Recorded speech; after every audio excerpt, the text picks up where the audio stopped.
Welcome to Grant's Rock Warehouse, and tonight I want to welcome Todd Evans and Byron Boldt to the show. This is going to be a great episode. We are going to look at the Tubes' 1985 album, Love Bomb. This was produced by Todd Rundgren. This was the last Tubes album until the 90s. Is this a failure?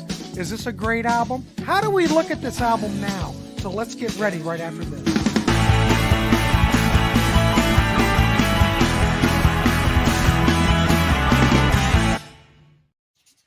Welcome to Grant's Rock Warehouse, and if you noticed that opening, I failed because there was a little, we won't talk about it. It's an embarrassing moment. But anyway, we're going live. You can't always be, what I mean, but holy crap, this is going to be a great episode. I've got two gentlemen on here, Byron Boldt and Todd Evans, holy mackerel, and we are going to talk the Tubes' 1985 album, Love Bomb. Who is talking Love Bomb? There you go. There it is right there. Yeah. There's my vinyl copy. I bought this for $3, and it was sealed at the time. This album didn't sell. This album went by the wayside. This was produced by the ever-popular tortured artist Todd Rundgren. But I don't know. If you look at the reviews for this record, a lot of the reviews state that this was just a horrible record. All Music gave this record like a 1.5 stars. Now, I've been listening to it, and all of us have been listening to it. I'm not sure what Byron and what Todd are going to say. But me personally, I don't think it's all that bad. But we're going to get to the panel. We're going to talk about it. So what can I say about Love Bomb? It was the 7th studio album. It was the 2nd album to be produced by Todd Rundgren, and it was released in 1985. This was the last record. After they did Love Bomb, the band broke up. Prairie Prince and Vince Welnick went and joined Todd Rundgren's touring band. So if you were familiar with the Nearly Human album, they're playing on that. So, and they also did a version of Feel It, which is on this record, on Nearly Human. I'm gonna assume that Todd probably wrote that song, but I don't know. We're gonna get all right. We're gonna get down to it. We're gonna figure out if this really is as bad as they say. No, I'm being serious. Think about. All right, I'm just going to throw this up before I turn it over to what? Oh, I just wanted to say real quick that Feel It was written by Tubes/Rundgren/Welnick. Okay, so oh my God, there's all these people in the chat already. It was a tube. Okay. Oh my God. Oh look. Yeah. Hey, thanks for coming on. Oh, a lot of waving. Oh, even more waving. There it is. Hello there. Hey, how are you? I don't know you, but I do now. What's up, dudes? Hey, dude, we're just hanging out. Hey, DC, how are you? I hope you're into the Tubes because this is your show. Good. Stuart, hey, welcome. All right, well, who's ever here? We have like 12 people viewing already. Thank you for coming on. Please like. If you haven't subscribed, please subscribe for God's sakes, because that shit makes my day. So, anyway, we're looking at the Tubes' 1985 album. And really, I've been listening to this record, and you know what? It's really not bad. And I don't know why it got such a big backlash back in the 80s. Seriously, I don't. All right, who did I start out with last time? Byron, did you start out? Yeah, I usually. I wanted Todd to start because he probably knows it better than any of us. Well, I don't. Hey, who knows? We will find out. I want to welcome, like I said, I want to welcome Byron Boldt and Todd Evans here tonight. You've seen these gentlemen before. Let's turn it over to Todd and get his thoughts on this record. Todd Evans, welcome. Hi. Well, here's my current copy of Love Bomb. I've owned 3 copies of this record. we won't go into that. I've purged my collection a few times, but this is the only copy of it I've ever owned that didn't have a big hole punched right there, because I think this thing immediately went cut out. And I noticed, Grant, that you don't have one that has a hole punched in it either. So that's unusual. Usually I have a hole punched in them. But before I go any further, I wanted to say that I'm not necessarily a real scholar on the tubes. I like the two albums previous to this one, and I've heard some of the early stuff, but I'm not that big. I'm not that big of a tubes fan, but I like Love Bomb a lot. I like the two albums prior, the Completion Backwards Principle and Outside Inside, but Love Bomb I think is really great. So let me tell you what my original experience with this was. I bought this in a mall store, so I probably paid $9.99 for it. And when it came out, because Todd Rundgren produced it, it says that on there somewhere, and took it home and thought, this is a pretty good Tubes album. I had heard the two albums previous, liked them. I think I owned one and not the other or something like that. But it's got the typical Todd Rundgren sound to it. Maybe just a little bit beefier than some of his other productions. It's got pretty good bottom end. It's a really good recording. But I think Piece by Piece, there's nothing wrong with that song. I think that a lot of the bad reviews of this album are all about how badly it did. And we'll talk a little bit more about that later. But there is nothing wrong with these songs. Piece by Piece is a great song. Great arrangement. The keyboards on it are subtle. They're not overdone for 1985. There's nothing wrong with that. Stella, I think, is fantastic. Stella, it was funny when I first heard that song. I thought that would be really funny if he yelled Stella, and he does. And I think that song is great. It's humorous. It's got great energy to it. Come As You Are, great Tubes ballad. Great Tubes ballad. Nothing wrong with that song at all. No. One Good Reason is pretty good. Bora Bora 2000, the little precursor to Love Bomb, I'm not crazy about. There are a couple of little weird moments in this album that I'm not super happy about, and that's one of them. I think it just kind of gets in the way. Love Bomb's okay, kind of cool. Really, side one is pretty strong. It hits you 1, 2, 3, 4 with 4 really strong songs. There's nothing that's not commercial about those 4 songs. Piece by Piece, Stella, Come As You Are, and One Good Reason. There's really nothing wrong with them. They sound good. They're well written. They're well sang. But then we get to side 2, which, by the way, on the record that they call it First Thing and Second Thing. But but you get to side 2, and side 2 is kind of like a little suite.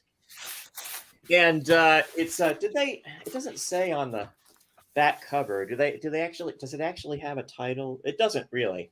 But it starts on the label or what? Yeah, I wanted to know if it had like a name, but it doesn't really. I mean, you could refer to it as Night People, I suppose, because it starts with the song Night People and it ends with Night People. But it's got this little continuity thing happening, and Night People is a pretty strong little tune, and then it goes into Say Hey, which I think is great. It's got a lot of people talking, a lot of sound effects and stuff like that. Goes into Eyes, which stylistically is different from anything on the album. And then something called Muscle Girls, which is the other thing that I'm not crazy about, but it's brief. And it's got some scat vocals in it, which it turns out are Vince Welnick. I just learned that a couple days ago. But that's kind of annoying. But then it goes into this absolutely brilliant thing. It goes into this thing called Theme from a Woolly Place. And what it is it's Woolly Bully and Theme from a Summer Place played at the same time. So it's great. I was about to say who's not going to like that, but I know that there are a lot of people that don't like that kind of playing around on rock records, but I think it's great. And then you've got For a Song, which is another song. It's not one of my favorites, but there's nothing wrong with it. It isn't bad. And then you've got Say Hey Part 2, which is a reprise of the second track on that side. And then you've got Feel It, which is the song that was written by them, and it kind of highlights Rundgren and Welnick as writers on that song. And Feel It is great. And there's a Todd Rundgren version of Feel It on his album Nearly Human from from 1989, and both are good. Both versions are good. I'd have a hard time picking which one I like better. And then it ends with Night People reprise. Side 2 is really imaginative. And Right. I mean, even if you bought the album and were turned off by side 2, there's nothing really wrong with side 1. Side 1 sounds like a bunch of tube songs, and it doesn't sound that different from the 2 albums prior. It's a little heavier, a little dirtier sounding than the David Foster productions that come right before it, but the songcraft is there. And I agree, DC Tune Time. I get that feeling too. I think Todd probably had a lot to do with the continuity there on side 2. But but let me say this real quick, since we're talking about the continuity. Yeah. I don't want to interrupt, but this is such no. All we do is have discussions on this channel. But think about this record, how important. No one's thinking how important this record is. No, I'm being 100% serious. Think about Skylarking. Think about the side 2 of this record. This is almost like foreshadowing. Think about it. The sound on this record really sounds like Nearly Human. It does. Production-wise, it sounds a lot like it. The tonality, very similar. But then, when Todd got a hold of XTC and produced the groundbreaking Skylarking, look what he's doing. It's just like foreshadowing. This record has everything to some degree. I haven't really talked about it yet, but look at the song Stella. I'm all worked up today, folks. Just ride the wave with me. It's very, I just had a brain thing. I love that. I love that. The track, Utopia album. Hammer in My Heart. Yeah.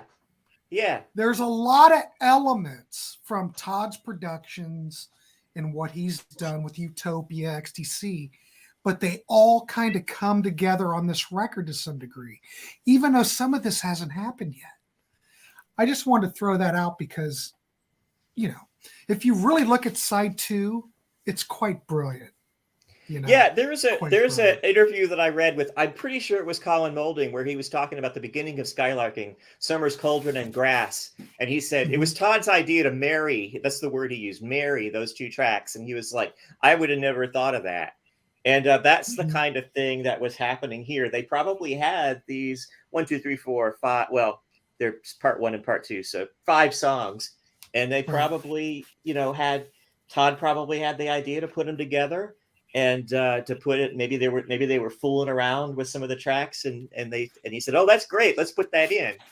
And Bill Spooner's kind of an arty guy. He probably thought that was a cool idea.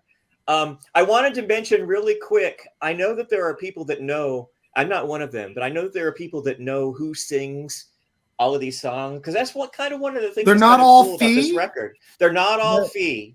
There's a lot of people that sing, but you don't notice it. You don't go, oh, that one's sung by somebody who's not as good as Fee. And I found it in the comment section, and the comment section of an article that was written by a guy named Dave Connolly, who wrote the All Music review, and then came back later and wrote a second review called How I Learned to Stop Worrying and Love the Tubes. And where he says that their album isn't as bad as he said it was. But somebody says, and I wanted to read this. It says, does anybody know who sang all the songs? I think Piece by Piece is Fee for sure. Come As You Are is Bill, probably. And then somebody answered it. A guy named Daniel Brugioni answered it. And he said, I have heard that Cotton sings Night People. Roger Steen sings Eyes. Fee sings Piece by Piece, Sella, and For Song. Vince Wellnick does the scat singing and Muscle Girls. And Bill Spooner sings most of the rest. Now, I don't know if that's accurate or not. But there are different people. When you do a deep dive in this record, there are different people singing all these tracks. Well, my question is that normal for the Tubes? I've got other Tube stuff, but I guess I haven't really paid attention to that much to know. Maybe our comment folks can tell us. I mean, I've got the damn promo poster. You think I think there is some of that going on in their catalog. But when you listen to it, you don't think, oh, this is a weak album because a whole bunch of people are singing and it should be Fee. That's not the impression that I get. when I listen to this album. I think this is a perfectly fine album. Are we rating it? Might as well. Well, we can rate it. Yeah. 1 to 10. I give it an 8.5. 1 to 10. Yeah, I give it an 8.5. Like I said, when you compare it to the 2 records that came before it, which are their most popular records, I do not think that there's anything in comparison weak about it. Holy crap. I love it. DC has a good point. What? Hold on, Byron. Hold on, man. Okay. DC said something I want to comment on, but go ahead. Many of Todd's artists he produced say Todd is an amazing arranger. Staggering in his ability to piece together tunes on an album perfectly.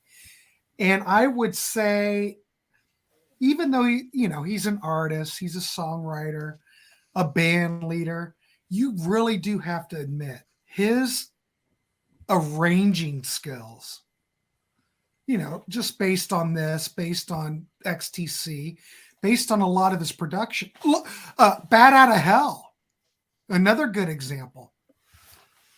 I don't know, but that might really be his thing, is to be an arranger. I don't know. But it's his work as an arranger really stands up. I just wanted to throw that out. Yeah. So DC, you're right on it. Yeah.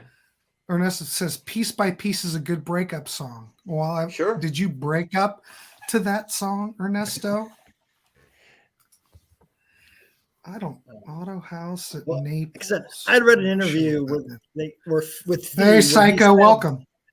Fee in this interview said that pretty much everybody sang on that album, and he didn't sing a lot on it. So okay, but well, like DC. Yeah, go ahead. Go ahead. I wanted to say something about what DC said, but go ahead, Byron. Yeah, go ahead. Sometimes, go Byron, and we'll let Todd talk. Fee can do a lot of different things with his voice at times too. So sometimes it's that's what I mean. It's not obvious. Yeah, when you listen to it, you think, "Oh, that's not obvious." I don't know. It's not. Yeah. So, but I wanted to say something about what DC Tune Time says here. Yeah, there was and I was looking for it. I thought I had it in my notes and I can't find it. But there was a split within the band. Right. There was Fee wanted to stick with David Foster, and he had an ally, but I don't remember who it was. And then Spooner and some of the other guys, I think it was Spooner and Cotton and Prairie Prince were the art rock guys in the band, and they wanted Todd. So Fee was outvoted apparently. Yeah. So but I don't know. Like I said, if this album had been a crappy album, then I would be like, oh well, Fee was right, but I don't think it is. So well, the other thing is we didn't talk about is that don't forget he put out a solo album before this record. Now I have not heard it. I used to own like it. To hear it. You used to. It's not very memorable. Well, that's what I understood. Yeah. But you look at this album too. I'm just throwing it out there. I don't know. I'm thinking about picking it up and giving it a shot just because. Yeah, you might have not think it was memorable in 84, 85. Yeah, I'd like to hear it again. I'd like to hear it again. David Foster produced it. Well, you think David Foster, if he produced something with, I don't know. I haven't heard it. For me, David Foster is one of those guys. For me, David Foster is one of those guys that makes baffling decisions that I don't understand at all. And then on other songs, you can think, oh man, he's a genius.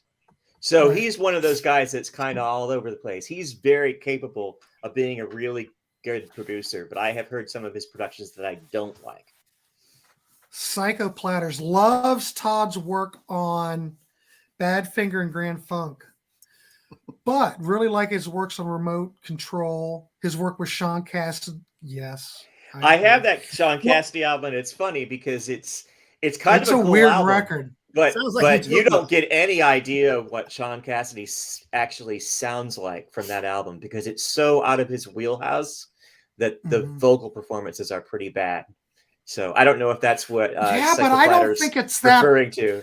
It's not terrible. It's just that you think to yourself, if that's the only Sean Cassidy album you've ever heard, you'll be like, what does this guy actually sound like?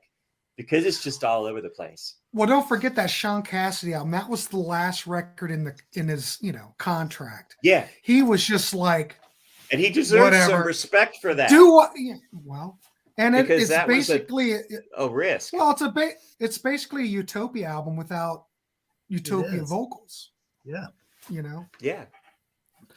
Very think it sounded underrated. bad Highly until I listened to recommend it. Yeah. He spent their money in a very creative way. I should go pull that. I So have I it in the show other every- room. I should have brought it. Is it readily handy? Oh, I can go get Do you have it. the Hang on. CD of the album? I have the album. Hang on. Bring me. I'm gonna talk. You get the album so we can show everybody. I have his solo stuff. Really like it. Jerry G. Bought it because of Todd. To me, this is a close to being a great lost Utopia album. Yeah, and I would highly recommend the Sean Cassidy solo album. If you like Utopia and want to hear Utopia with a different vocalist, for God's sakes, highly recommend getting it. Now, you hardly ever see Wasp out in the field, out in the bins, out in the wild. But I can tell you this, that I've also got the CD, which I bought off of Amazon. Now, it's one of those Amazon CDRs, okay? But the mastering on it's great. It sounds really good. It's not like taking off the LP master or anything. You like Utopia. You like Todd Rundgren. Todd's going to show us. I couldn't find it. I've got it. I must have filed Hold it on. wrong. I'm going to get it. It wasn't where it ought to be. Give me like 2 seconds. Sure. All right, Byron, what were you guys talking about? He was just talking about the quality of the CD of that Wasp album that he bought off of Amazon or something. Oh, okay. He said it sounds really good, even though it's a CDR. So I don't know if it came from vinyl or I don't know if that was ever legitimately released on a CD. I don't think it was. Probably not. Yeah, I have the vinyl of it, and it was one of those things that I never thought I would find one, and then I found out later that they are actually pretty common. But I only ever see the first two usually when I'm out and about. So, but I'm gonna keep my eye out for that if I ever see it. yeah, it's kind of a cool little. I think I streamed it thing once to and thought, well, this is pretty decent. Sounds like a Utopia album Yeah, in it does. some points, you know. So yeah. It doesn't sound like a good Utopia album, but Yeah. but it does sound like a Utopia album. Even a bad Utopia album's pretty good. Right. So I don't know. Maybe I could just start talking about what I wanted to talk about. I don't know how long he's going to be. Yeah, you could. I have Byron, no go idea. ahead and start talking. Okay. Well, I'll just give a little background. I've never been a huge Tubes fan, but you know, I've owned the live album back here for a long time, and I've had Completion Backwards, Principle Outside Inside, and I've listened to all the early albums a couple times in my life. You know, a lot of people gave the Tubes crap because they felt like they sold out when they went with David Foster. Now, I didn't really necessarily feel that way because I wasn't a fan before that. But, you know, the people that were with him in the early days feel like they kind of sold out. Anyway, getting to this album, I think it sounds pretty good, but I think at times it kind of suffers from that 80s type production. And there's a little bit too much keyboards here and there. And some of the drums. Well, but they always had those. Yeah. And they had a keyboardist. Yeah, but I think some of the tones, the keyboard tones they're using are a little dated. Yeah, that can be expected. Which I'll get into some of that. You also hear it's got that 80s guitar sound. I'm gonna call it the Def Leppard hysteria type, which is really a rock man from what I understand. So you hear some of that in this album, but there's not a ton of guitar playing in it either. So like I said, I had read an interview with Fee where he talked about this album a lot. And he said, it sucks. It really sucks. Yeah, I read that too. So Fee does not like this album. You know, like you say, it's probably has something to do with the fact that he wanted David Foster and he didn't get David Foster. But yeah, he didn't like it. Anyway, I'll talk about some of the tracks here. We'll talk about piece by piece. The first song, I actually think it's a pretty good song. I imagine it was a single or should have been a single, but I don't think if it was, it probably didn't do much. But I'll bet it's not as good as like Talk to You Later or She's a Beauty. So I can see why it wasn't a huge hit. But I think it's a pretty good song. And the production on it, like I say, it's a little 80s at times. Stella, I really like the chorus on that song. I don't know if I like the verses so much. I think the synth bass and all the synthesizers in it are a little over the top at times. Like I said, I really like the chorus. Okay, Come As You Are. I don't like it. Byron, tell us how you really feel about it. I don't like it. I don't feel like I'm picking up on that. I mean, he keeps saying over and over, I'm dying for your love. I mean, come on. I just think that's a little cheesy, but whatever. That's just my opinion. You know, you guys can flame me for that later if you want. Is it cheesier than other 80s ballads, though? Yeah. Yeah, I probably didn't like those other. I don't like those other ballads either, probably. But it reminds me of when Zappa talked about Frampton's song "I'm in You." He's like, "What is this?" Anyway, see, I don't know. I think it's a fine track. I don't have a problem. I don't care for that song. Okay. One good reason. I like that song. It's pretty good. It's got a decent guitar solo. Once again, I think the production is a little too 80s for me, but it was the 80s. What can you do? Bora Bora 2000 Love Bomb. Mm-hmm. Kind of starts out with the Bora Bora 2000 is kind of like a tribal drums solo, you know, with some guy chanting, yeah, whatever. I thought the actual Love Bomb track was a little bit better than, you know, it's better than the introduction. Still wasn't great, but I thought it was all right. So we get to side two, and like we said, that's more of a medley. I would describe it, most of it is a medley pretty much of 80s style R&B dance tracks. There's some variety, some other things in there too, but by and large, it's mostly that, I think. Night People's all right.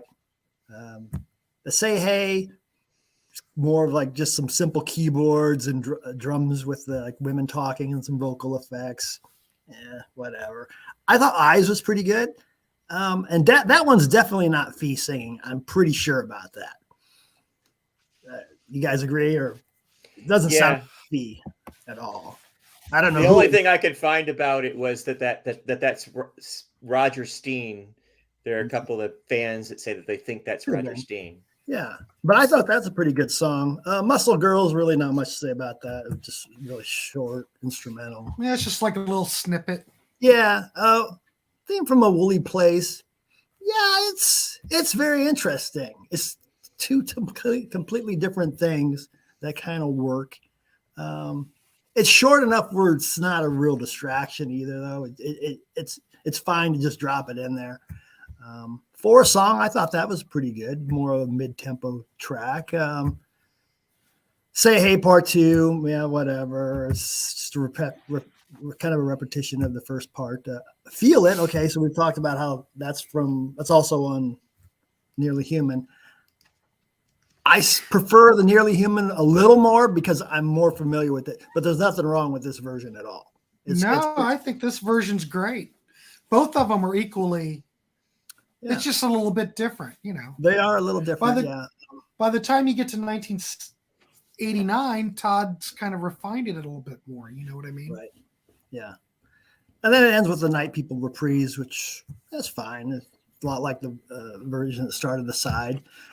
I'm going to give this a 6.5. Oh, God. 6.5. Hold on. Not bad. Okay, that's not a bad rating. There's nothing wrong with the 6.5. When we first decided to do this, and I listened to it, I think the next day, I was like thinking maybe a 3 or a 4. But it's grown on me. So I've started to appreciate it a little more. The more of this, hell, it might even go up higher if I, give it a few more listens. So Okay. Anyway, All right. So let me get this tallied up. Todd, you said an 8.5? 8.5. Yeah. 8.5. All right, 8.5. And Byron, you're giving it what, 6.5? yeah. 6.5. Okay. Well, I do have a couple of questions. Just because we're having a discussion and this is what we do. I kind of look at this record two different ways. Because you can look at it one way where it's experimental. Okay, the first side of the album is very kind of commercial. It kind of follows that same David Foster type of thing, but with a little bit of a twist because it's got that what is going to come later. I don't think this sounds so much as like POV, but it sounds more like Nearly Human to me. So it's foreshadowing to the future. I'll give it that. But you have to admit the side one's very accessible. Okay. Oh, someone wants to know what the verdict is with Fee's solo. I've never heard it. I should have listened to it to prep for this. I haven't heard it in a very long time. I'm gonna. I remember it being now. I'm all excited. Yeah. Yeah, but I want to hear it and give it a. Well, I want to give it a fair shake, for God's sakes. Okay, so back to my whole thing. So, side one's commercial with that Todd Rundgren production, and you cannot mistake the Todd Rundgren production here, can you? It's apparent. It's 100% in your face. And I'm not saying that's good or bad. It's just there. Now, look at side two. We've got a lot. We've got, like what I said before, Foreshadowing to Skylarking in 87. But, I mean, when they came to do this record, and I don't know, I'm throwing it out there, did they not have enough material for this that maybe Todd thought maybe let's just piece something together? Or were these just song fragments? I mean, you could look at this two ways. An adventurous mid-80s album. Really, no one was doing anything like this at this time. You know, not until Skylarking. I'm just saying. I think it's a Todd thing. I think they probably had Night People, eyes for a song, and Feel It. And I think it was a Todd, Bill Spooner thing the reason that it came out that way. I know in the interview, Go ahead. The interview with Schnee, he said, he might have talked about this. I don't remember, but I know he did talk about like in Remote Control, they didn't have nearly enough material for that. And Todd basically was very influential in getting that album completed and helping with the writing. And that may have been the case with this one too, but I'd have to go back and read it. Feel It gets a writing credit of Tube/Rundgren/Welnick, but I think that's Todd's song. Well, think about this. Outside Inside came out in 83. This is 85. I'm sure they toured, but you would think that they'd have enough time to put something together. Well, yeah, and it might just have been that there was the public only had a taste for the Tubes for a short time, and that if Foster had done a third Tubes album, it may have stiffed too. It might have just been that they, people liked them, and then Outside Inside came out, they liked him a little more, and then this came out, and they were like, yeah, I don't know, and it doesn't help. It doesn't help that Capitol laid off a bunch of people, and then they released some people off their label, and then they released the Tubes just as they were about to go on tour. So you talked about somebody talked about not having a poster for this. Yeah. Well, when you look at the album, it tells you some stuff on the album. There's some stuff down there, and then it says, for complete credits and song lyrics, write to the Tubes fan club. So I re-sleeved mine, but basically what you get with this album is a clear plastic sleeve. That's what you've got, right, Grant? Yeah. So there was no budget for that. And, at the time, Capitol, I've talked about this before. I'm like a broken record. Capitol was dropping the ball on a lot of really big artists. Thomas Dolby, The Flat Earth, 1983, tanked. It's such a great Persons, record. Missing Persons, Rhyme and Oh my Reason, God. one of the coolest albums I've ever heard in my life. Tanked, Great 1984. record. Great record. Great Love record. Bomb, 1985. Something's going on there. They either didn't have the money or they didn't have the talent, but I'm going to blame Capitol for some of this. I mean, it has a lot to do with promotion and all that. I remember, well, when this came out, I don't remember any promotion at all. I'll just leave it at that. And if the record companies aren't going to, well, at least during this time, based on what Todd said and layoffs and all that. I mean, this isn't the first time it's happened in the record industry.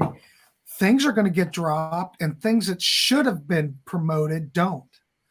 And it's just the luck of the draw, I'm afraid. And I think that's probably what happened. But I don't know. A lot of speculation on this show, folks. Oh, yeah. I'm getting some of this. Full disclosure, I'm getting some of this from the Wikipedia page. But it also says here, the band found it necessary to self-finance the tour as a matter of respect to honor their commitment to their fans. Yeah. So there you They go. got dropped. And they toured with Utopia when they put out POV. Again, Utopia was struggling. They were running out of cash. They had this tour booked. They did it anyway. So yeah, Fee said that they were in debt after that tour, and so then they didn't break up because they had all these debts. So they did some more. They did some more shows, in smaller venues. Yeah, right, just to make the money back to pay off their debts. I think then they broke up after that. So. Well, they might have thought that. Well, I've also read that the band was running out of steam. That they sensed that after Backward Principle, that Outside Inside was a drop off from the previous album. I don't personally hear that. I look at those two albums kind of like hand in hand. I do too. Yeah, I don't see any drop off in quality in Outside Inside. If you do, please leave a comment in the chat. But DC says, I give Love Bomb a 9. For example, XTC Skylarking and the Beatles Revolver would be 10. So it's up there. Well, that's something. I'm with you. I give it an 8.5. I think it's good. I think it's super creative. I think you're right. Grant Fee was not behind this, did not contribute very much in the songwriting department. Todd fleshed it out. Maybe. Yeah, Fee said in the interview that he felt like they weren't, as a group, very good at writing hits, memorable songs, and they needed David Foster to come in and get some hits for them. But it turns out, Fee wrote some hits after he left the Tubes, with Richard Monk, I guess. So. Piece by Piece, when I listen to it, is a hit.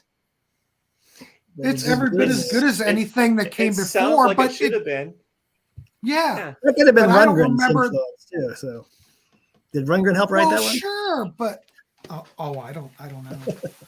But still, it's just because it wasn't promoted correctly. That's what I'm thinking. Snow/Tubes/Rundgren. I don't know who Snow is. So Fee released an album last year, Fee Waybill Rides Again. Really like it. Well, I'll have to check it out.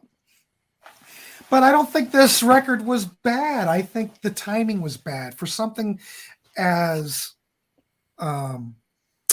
experimental and artistic.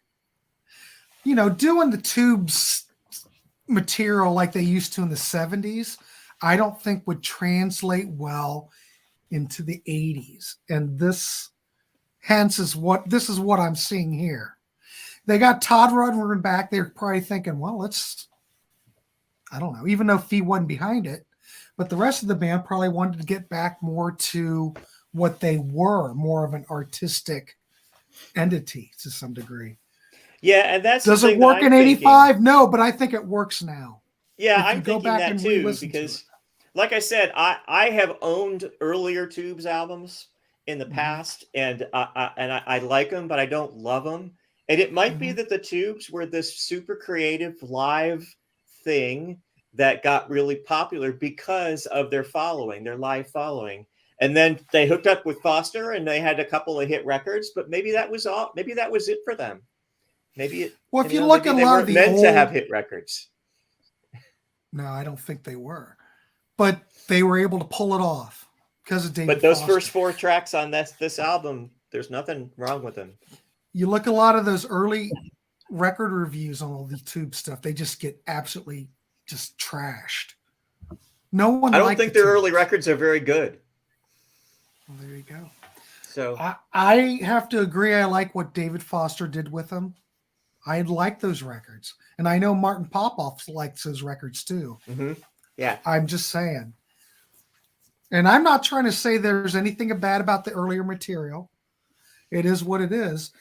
But what I am trying to say, them trying to be creative like they were back then in 1985, I don't think worked. And I think it just made everybody went, what? Huh? Where's another, hit? Where's another David Foster hit? And I wanted to say real quick that I saw the Tubes. The only time I've ever seen them, I want to say it was 1988 or 1989. It could have been 1987. But I saw them in an outdoor show at Georgia Tech University. And they were outside on a very small bill. I don't even think they were headlining.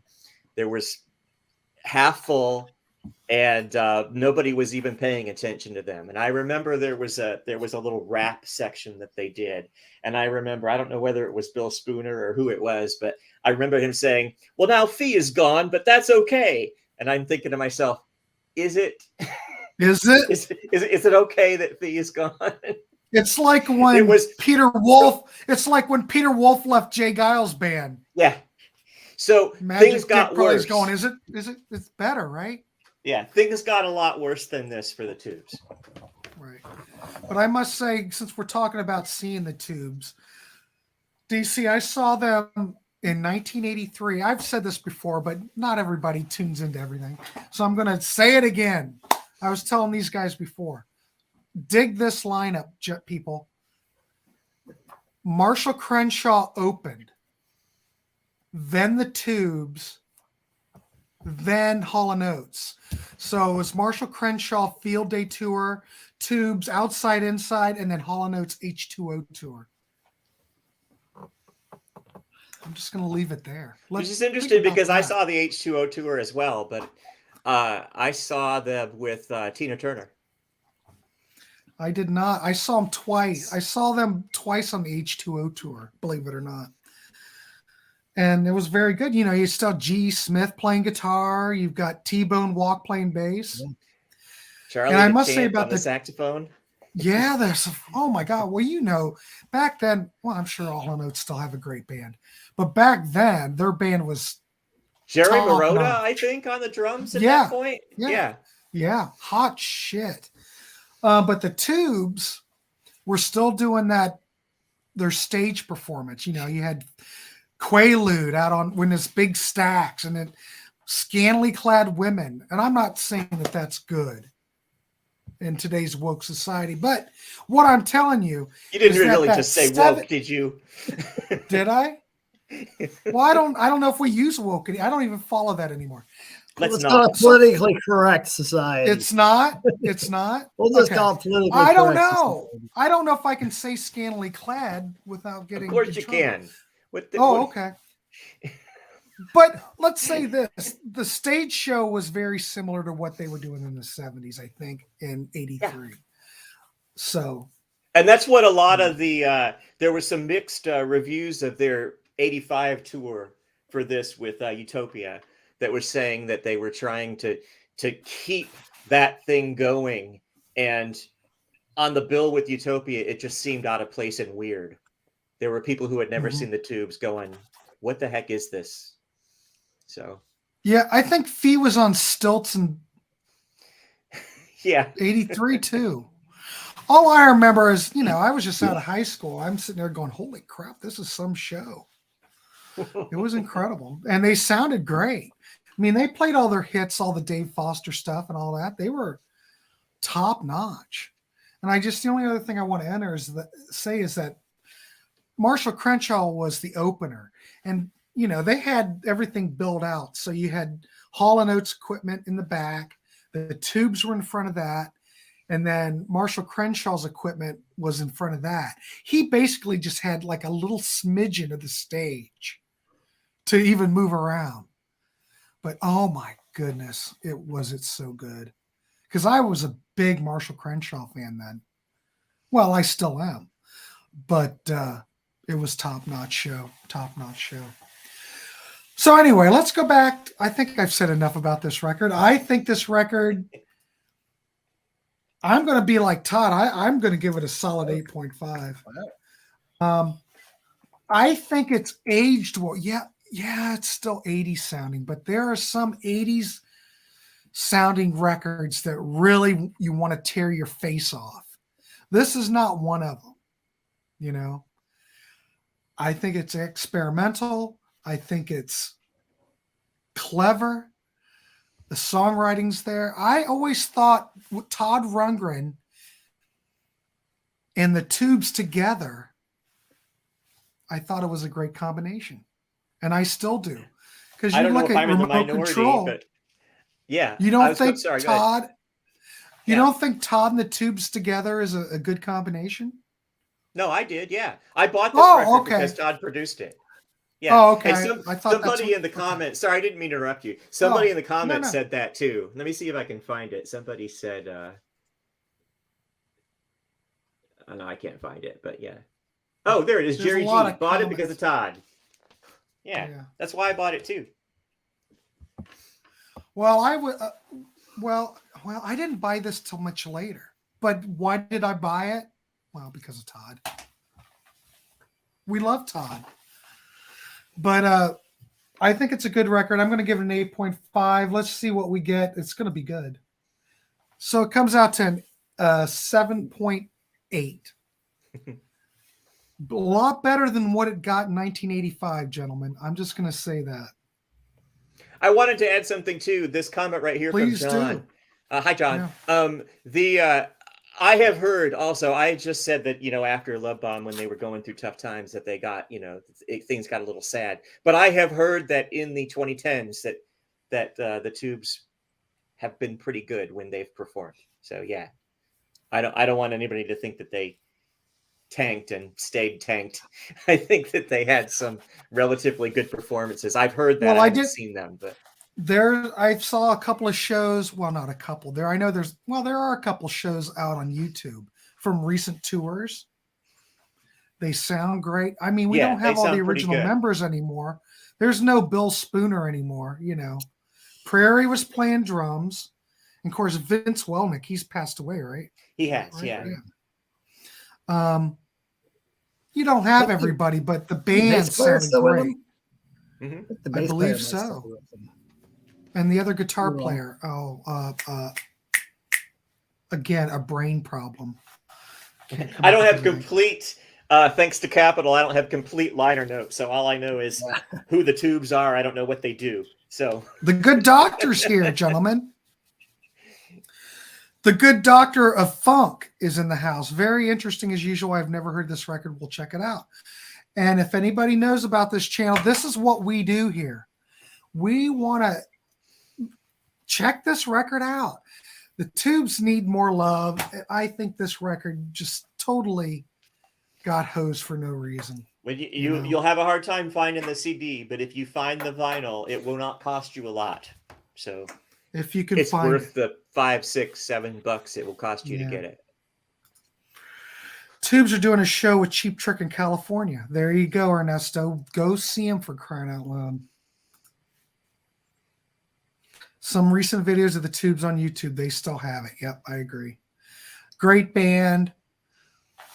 Not many people are covering Love Bomb, but we are here today in the Warehaus covering Love Bomb. So anyway, I think that pretty much sums it up. You gentlemen have anything more to add? Nope, that's all I got. Byron? No, was there something you wanted to discuss? We were talking about before the show that we were going to bring up with it. I don't remember now. No, I brought what I wanted to bring up. Yeah, I think I said everything I was going to say too. Okay. I wanted to complain about Capital because. Right. Well, like I said, you brought that. I think it's just one of those perfect storms. No Yeah, backing. I think so too. They weren't the only band that had an issue. Yeah, That Missing Persons album you're talking about, killer, stunning. killer, Yeah, went nowhere. I always enjoyed No, the first seriously. one. The second one didn't get any promotion, apparently. I know. yeah, it did. No. Well, I will have to say that Missing Persons, the first Missing Persons, is my favorite. That new wave, yet, kind of Zappa-esque in some degree. Terry Bozzio's drums. I love Missing Persons. I got the box set with all the CDs with the bonus tracks. It's great. But I don't remember, even back in the day, like you mentioned, I don't remember them promoting that. Those other Missing Persons albums, I think, just got lost. Mhm. They got lost in that whole Capitol shakeup. Yeah, I think you're 100% right on that. So there you go. We like the record. Everybody listening in, please like and please subscribe. And ring that bell. I never say that, but what the hell? God, that was like a rhyme. Yeah. But anyway, we like this record. Go out and check out the Tubes Love Bomb. If you want the CD, I can tell you that BGO did a pressing of it. I think it's still in print. And I've heard I've good got things it. But about it. I can't haven't been able to find it. I've got it. Pick that up if you want, because we try to promote physical media on this channel. So what's this? Don't forget about the Sunday show. Yeah, Ernesto, Thank you. Sunday, for whoever wants to show up. This is the 1-year birthday of Grant's Rock Warehouse, and I figured we haven't done one of those Friday night chats for a while, because I've been playing music on the weekends. We'll have another Yacht Rock show on Saturday. But Sunday evening, we're going to do a birthday celebration. So whoever wants to come on and chat in the chat or come on into the show and shoot the shit, feel free. I'll be here. We'll talk an hour. We'll just see where it goes. We haven't done it in a long time. And I'd 3 like hours. to start those. That one night we did 3 hours, didn't we? So bad. But yeah, it's been a 1 year and things are just, I wish I could complain, but things are going good in the warehouse. I'll give you that. Almost So, 2,000 already. I'll Jeez. probably have two. Yeah, where are we? Getting up right there. now? I get about 30 subs a day right now. Yeah, which is unheard of for a channel that's not a year old. That's what I understand. Let's look real quick before we wrap it up, just because I want to gloat. 1,938 today. I just hit 1,000. I just can't believe it. When did I post that post about hitting 1,000? Is that late January, early February? I'm looking right now. January. 1 month ago, I hit 1,000. I know. You think I was buying subs, kids? I'm not. I'm just cranking out. Evidently, people like what I'm doing, and I appreciate every one of you. So, anybody who's a subscriber or wants to come on and shoot the shit, or if you're a subscriber and you have show ideas, please let us know. Because the gentlemen on this panel, we're always open to something. So, I think we it's like your to hear great from guest everybody. that's driving your numbers up. Of course, I don't doubt that. And Todd's been here from the beginning. In fact, Especially Todd was Todd. probably the first, especially Todd. Todd's right up there. Todd was probably like on one of the first shows. I'm sure he was. And it was the Matthew Sweet show that we're still doing. Yeah, well, after your a year. very first show was the one about the album sequencing. That's right. Wasn't that your first Yeah, show? no, you? that was it. You, But we wasn't had it? a whole, that was me. And we had a whole panel on that one. And then we probably did a Matthew Sweet. And then Matthew episode, Sweet was so, the second one. Yeah. yeah. We're still going on that, by the way. We're still going on that. But hey, we'll get there. So let's wrap this one up. Ernesto says, good show. Ernesto, always appreciate you coming on. DC, I got something lined up with DC in the future. We're going to be doing good. something. Good. The Good Doctor. Oh, yeah. John the Music Nut. Thank you on the 1 year. There's more in the pipeline with John the Music Nut, too. So get ready. He's a nut. Thank you, good doctor. John. All right. Todd, equal ratings. Hey, I owe a lot to Todd Evans. Yeah, I I'm couldn't sure have done that's it right. without him. I'm being serious. Everyone loves you, Todd. Thanks. I couldn't have done it without you. I mean, it's Thank you. almost like we did this together to some degree because we did a lot of shows. Anyway, all right, enough of that crap. Love Bomb. We give it a good rating. Check it out. Sunday, we've got the live thing. And then Saturday morning, I'm doing 2 hours of yacht rock, which is such a blast because everybody comes on and we just talk in the chat. So check that out. And there's more stuff coming because I'm not going to stop because I can't stop at this point. It's just, I'm going to keep building the empire. Thanks, Sean. Thank you very much. Thanks, Sean. All right, we'll shut this one down. We'll see you on the next one. I know there's a show tomorrow, but God, I don't know what it is. All right, good night, everybody. Thanks, Good Todd. night. Thanks, Byron. Good night. And everybody have a good one.